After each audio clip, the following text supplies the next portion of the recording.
Hey folks, Greg at Hawkeye. Today is a video where we are going to explain to you what is an other. Yeah, that's right. What is an other firearm? This elusive, weird thing that nobody seems to be able to explain correctly. Well, here it is. What you're looking at here is basically your AR platform other firearm. It includes an adjustable brace, a vertical foregrip, and an 11.5-inch barrel. So what makes an other an other? I think it's important to go back to the ATF definitions of pistol and rifle. So let's start with that. The ATF defines a pistol as a firearm. There's a bunch of things in the definition, but what really matters is the categorization of it is a firearm that is designed to not be shouldered and fired with one hand. Got it? Got it. What is a rifle? The ATF says that a rifle is a firearm that is designed to be shouldered and fired with two hands. All right then. Now that we got that out of the way,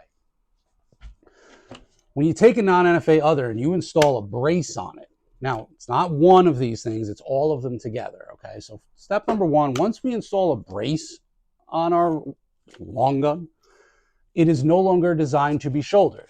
This is not a thing on a brace. Take this Velcro off, strap it to your forearm. Now you have a firearm that is designed to be not shouldered and fired with one hand. Great. Therefore, there is no way that we could think that this thing is a rifle because it is not shouldered and it is not designed to be fired with two hands, according to the brace. Got it? I know. Sounds a little gray, but that's because it is. What is this? This is a vertical foregrip.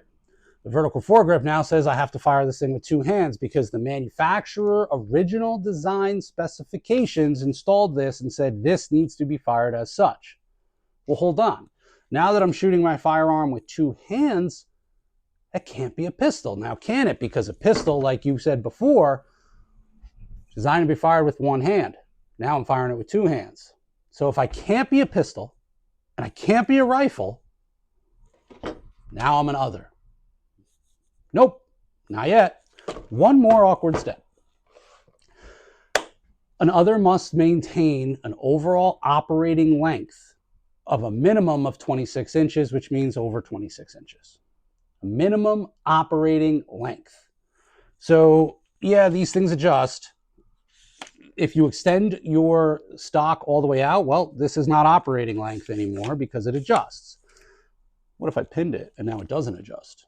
I need that buffer tube, so I guess that would make it operating length. But from the end of the buffer tube, for argument's sake, from the end of the buffer tube to the end of the barrel, on an AR platform, if you use an 11.5-inch barrel, you should get your 26-inch overall length minimum.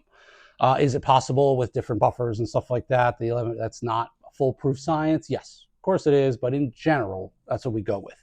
Could I use a 10.5-inch barrel?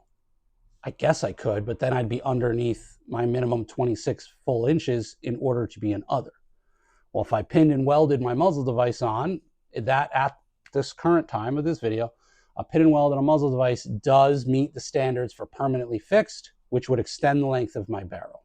So here at Hawkeye, we use 11.5-inch barrels because we don't want to do any extra steps to increase the cost of what we sell these things for. But 10.5-inch barrel with a pin and weld, depending on the muzzle device, yeah, you could probably reach your 26 inches. Which brings me to another point. Now that we know what this is and how we make it, the question is, can you make your own at home? Can you go in your garage, in your basement, wherever your toolbox is, and assemble your own other? A lot of people say no. The answer is actually yes and no. Okay, I'm going to explain that. What is this? This is a receiver set. This is a receiver set. This is a lower receiver. Now, there's two types of lower receivers. There's marked receivers, there's unmarked receivers, but this is what's called a virgin lower receiver set, which means that this receiver set has never been built out into anything. It's just always sat the way it is since its creation.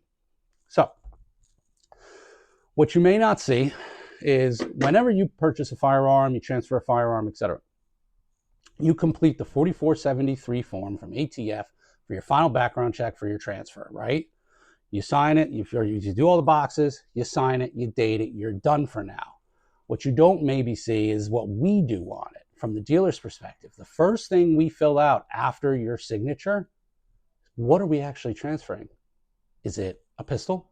Is it a long gun? Is it an other? Now, if I was to transfer you just this, if you were to just buy a receiver set, I would call this an other because it is a receiver.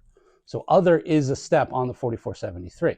So if you were to come in and just buy one of these or transfer one of these, a virgin receiver set, yeah, you could take that thing home, and as long as it's compliant and complete, you could make your own, you could assemble your own other firearm. Obviously, you still need the background check to get this. No one's advocating for getting rid of background checks or anything like that, so leave me alone, hippies. Well, Greg, I bought myself this rifle last year. I don't really love it too much. Can I just throw a shorter upper on it and a brace and call it good? No, you can't. Why can't you? Because that receiver set that lower receiver with the serial number on it that you transferred into your name last year was transferred as a rifle. So you cannot take a rifle and turn it into an other. Unless, of course, you were a manufacturer Type 7 license and you redesignated that serial number into an other. Yes, you could do it that way, but can you do it at home on your own? No. Technically, it would not be compliant. It would not be legal. That serial number is still registered as a rifle. Now, granted, I'm here in New Jersey, which is one of the worst states for gun laws on the planet, but every state does have laws. Some of them, their own laws. Some of them do say you can't have an other firearm. Some of them states call them SBRs. They would be incorrect. They would be not following federal government standards, but it is possible. So check with your local state regulations before you start building your own stuff.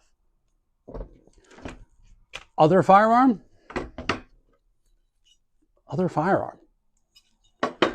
Brace, not a stock. Don't call it a stock. Once you start calling it a stock, you're messing up.